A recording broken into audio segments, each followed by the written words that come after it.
When a woman wants to know whether she is close to Hashem or not, she has to review what has she sacrificed for Hashem.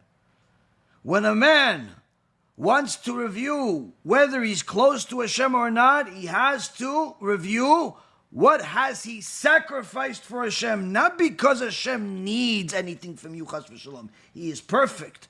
But rather, how much is this relationship with Hashem worth to you that you are sacrificing to Him? And as we know, sacrifices are done every day at the Beit HaMikdash. And we are supposed to make sacrifices for Hashem every day. Sometimes the sacrifice is time, sometimes it's money, sometimes it's attention, sometimes it's kavod, sometimes it's sacrificing a bad habit, a horrible character trait. What have you sacrificed? If you are still walking around the street hoping for everyone to look at you and compliment your beauty, you still have yet to sacrifice the ultimate sacrifice to Hashem. If you're still walking around as a show-off with your fancy watch, but your tefillin are still from the days of Antiochus, you still have not sacrificed enough.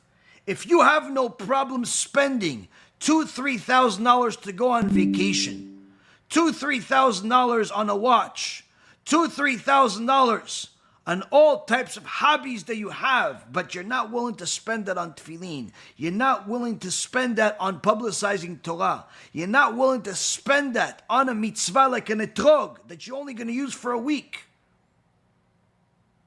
but you have no problem spending it on vacation, you have no problem spending it on a watch or a series of watches, then you, my dear friends, still are on the side of the klipa. You need to work on it.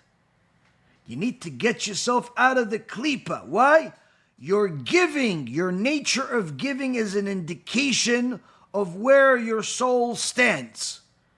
If you are a taker, your soul is in the side of the klipa. You need to get it out of there. Stop keeping it there like a hostage.